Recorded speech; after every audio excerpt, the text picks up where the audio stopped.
For the longest time, when people have asked me which is the best battery-powered PA, I had no hesitation to name on the left the JBL EON Mark II.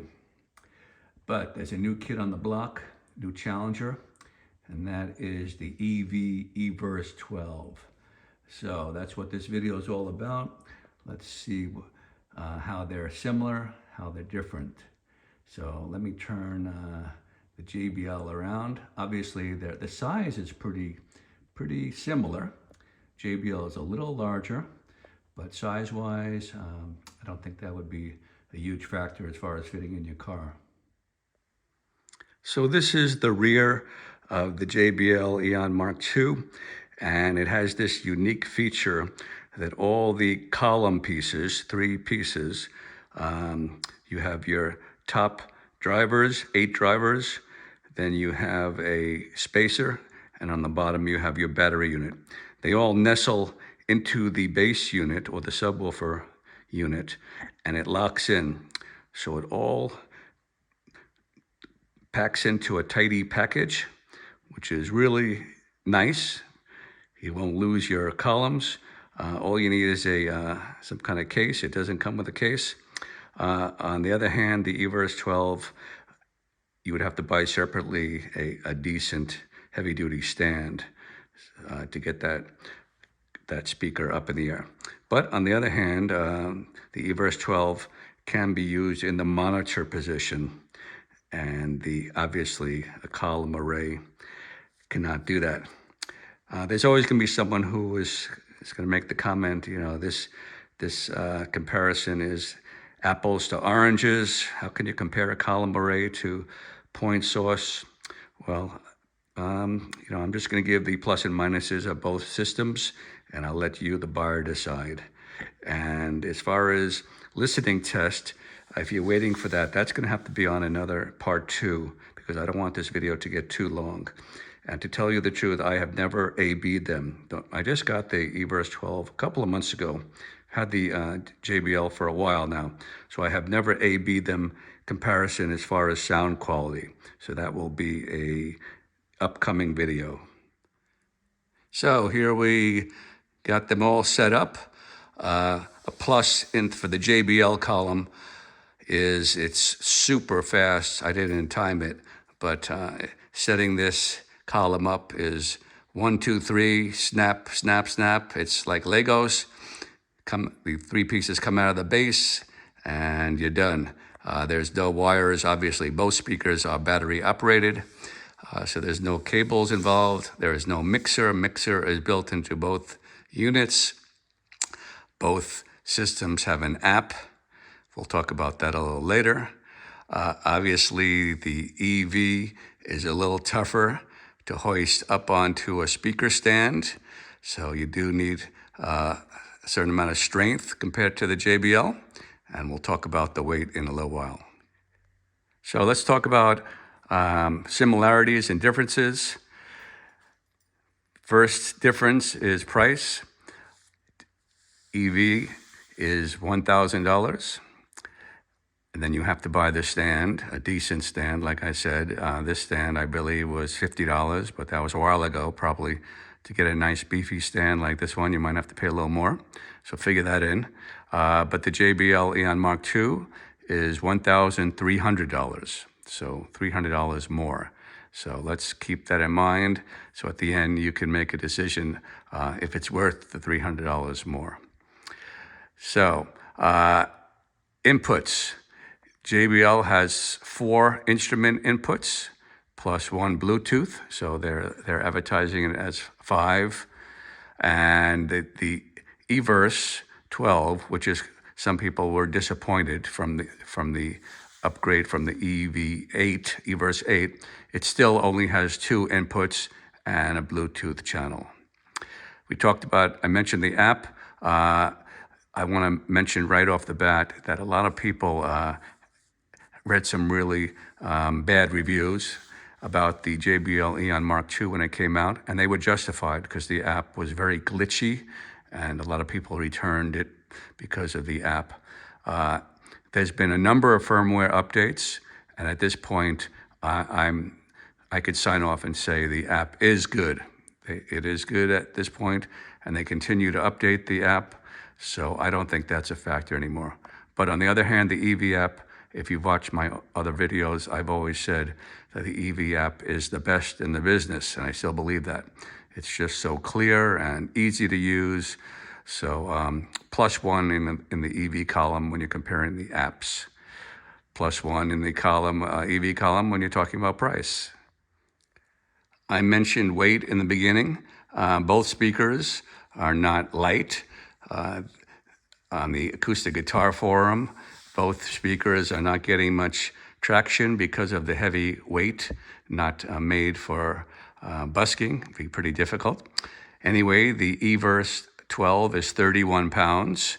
So as I mentioned, hoisting it up on a high stand like that, it does have a nice heavy-duty side handle and a top handle, but still you need a certain amount of muscle to be able to get it up high, unless you have one of those really nice stands that, what do they call it, the air stands, where you just turn the knob and it goes up by air pressure. That would be a good investment, actually. But on the other hand, the JBL is heavier. It has that bottom bass unit. The bass unit is a 10-inch woofer. Some people might call it a subsection.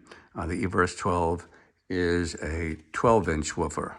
So the weight of the the weight of the JBL, when you pack up all the columns into the bass unit, is 43 pounds.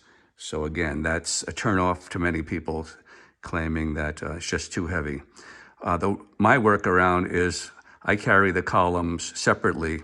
I don't put them into the bass unit, which kind of defeats the purpose of having them, that great feature of packing everything into one. But if the weight is an issue, if you take those 3 columns out and just carry the bass unit, it is noticeably lighter.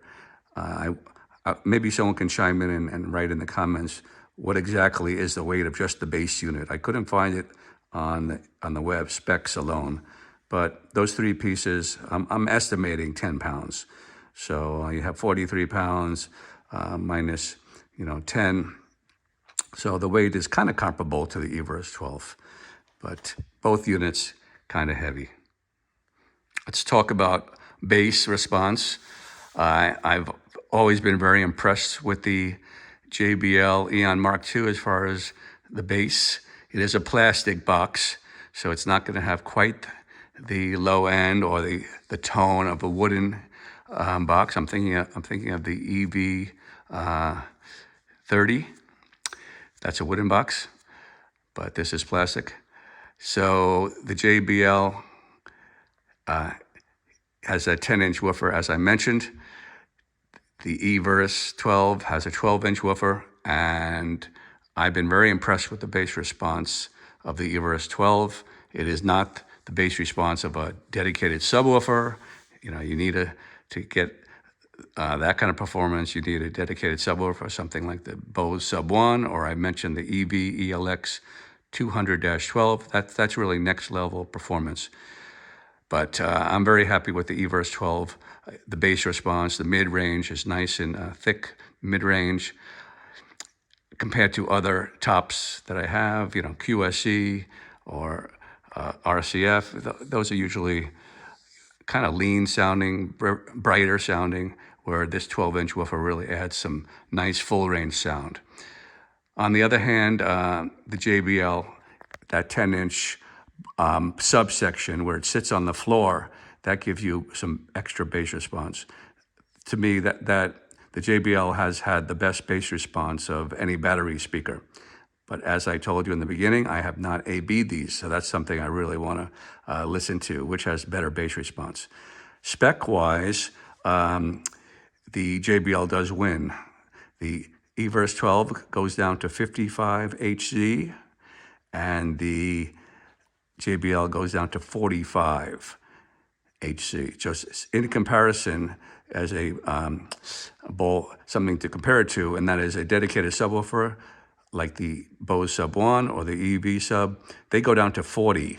So the fact that the JBL goes down to 45. That's pretty close. You're into dedicated subwoofer territory. So, like I said, I haven't tested them, but I'm going to assume the JBL has better bass response. Okay, if you're gigging musicians, warranty is always important, especially when the rough and tumble of loading and unloading PA, especially if you earn your living doing this. So the EV has your normal 3-year warranty, and JBL has award-winning or leading, it ties with Yamaha at 7 years. Matter of fact, the whole EON line has a 7-year warranty. So that's definitely a factor to consider. So I mentioned in the beginning, we're doing apples and orange comparison to a column array to a point source. So your EV has a 12-inch woofer, which handles your low end and your mids.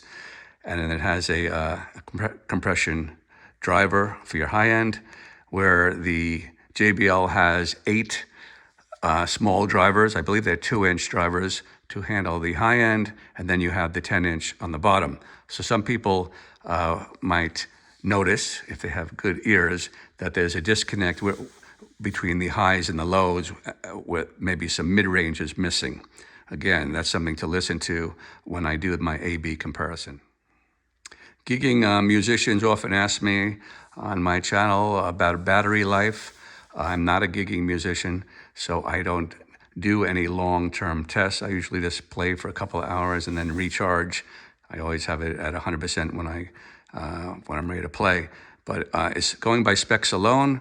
The JBL, they claim 6 hours, and the EV, again, this is a plus in the EV column.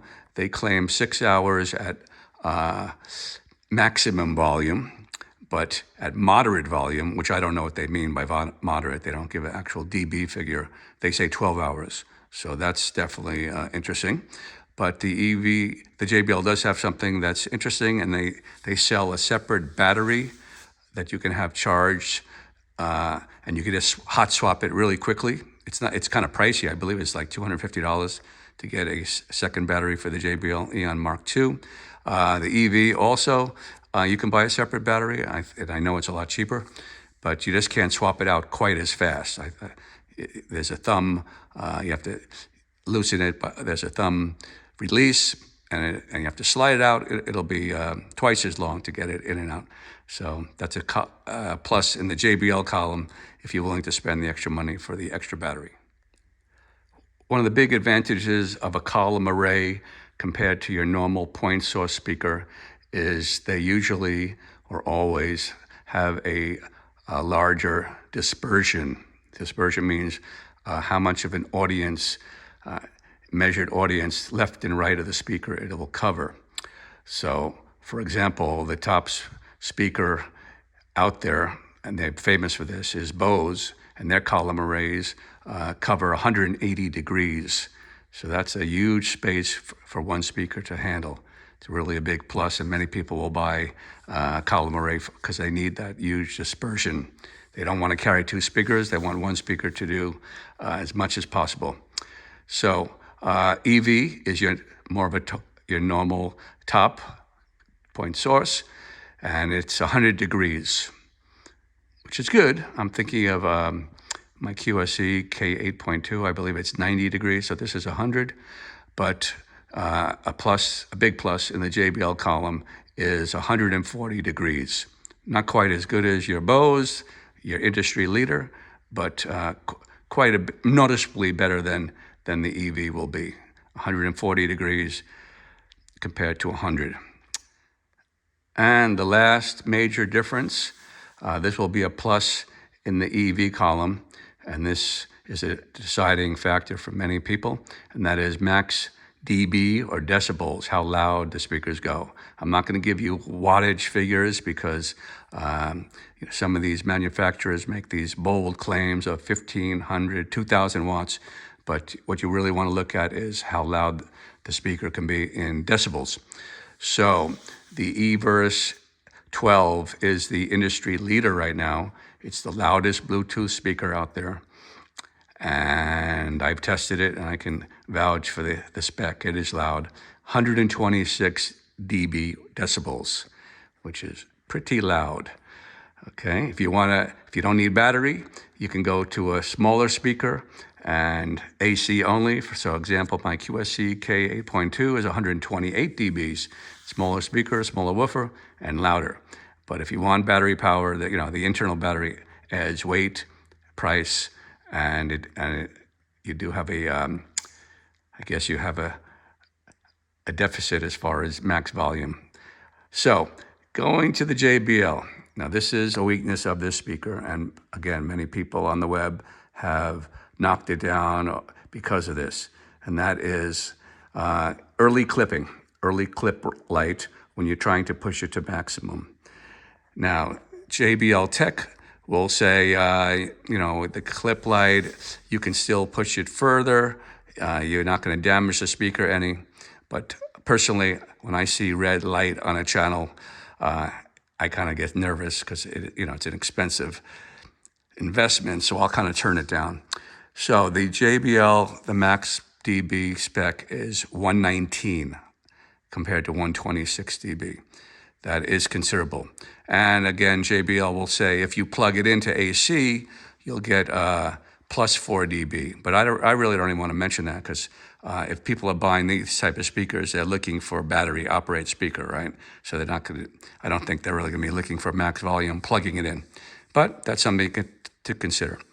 So as far as max dB, when you're looking at that spec, when you get, again, this is from my own personal testing. I don't know if it's actually scientific. I'm not an acoustic engineer.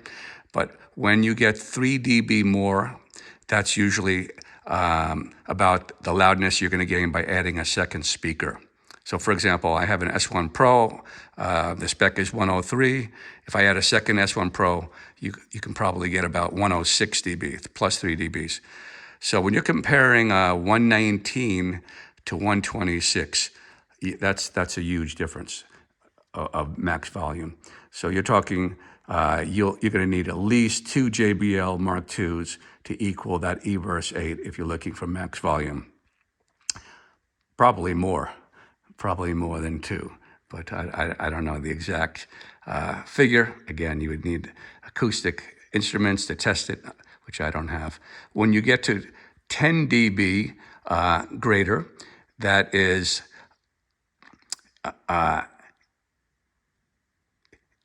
through testing equipment, it's double the volume. When you get to plus 6 dB, your ear perceives that it's double the volume, but 10 dB is the figure you're looking for. So let's wrap this up. Obviously, we can't really pick a winner because we haven't heard them, and that's again from myself. That's almost everything, right? Sound quality. I'm looking for bass response, high end, mid range. So there won't be a sound test today. But which one, as far as features, specs, is really pretty up to your application. I just tallied it up. I've done it for you. It's a tie. So let me go give you the actual figures. So on the Everse 12, we have 1 tally mark for better price at $1,000 compared to 13. Number 2 is a better app. Number 3, we mentioned that much louder speaker, max dB, 126 dBs. The monitor position, 12-hour battery, lighter speaker at 31 pounds. And I think that's it. I think that's 5 tally marks. Going to the JBL, we have 4 channels instead of 2. Setup time is quicker, not by much, but it is a factor for some. No stand, no speaker stand required. Everything packs up nicely. I believe the bass response will be better, at least by the spec, 45HZ. It has the 140-degree dispersion compared to 100, and the warranty 7 years compared to 3. So that's about 5 tally marks for each. It's really a close battle here, and this it really comes down to what you need. Maybe something, maybe the weight alone is a deal breaker as far as the JBL, just too heavy. Maybe the JBL, it's a deal breaker that it's not as loud as the Everse 12. Maybe you need a speaker that can go in the monitor position. Maybe you want the best warranty. So that's the EV, 3 years compared to 7 is a huge factor. So it really comes down to personal taste. I hope these videos help people make their buying decision.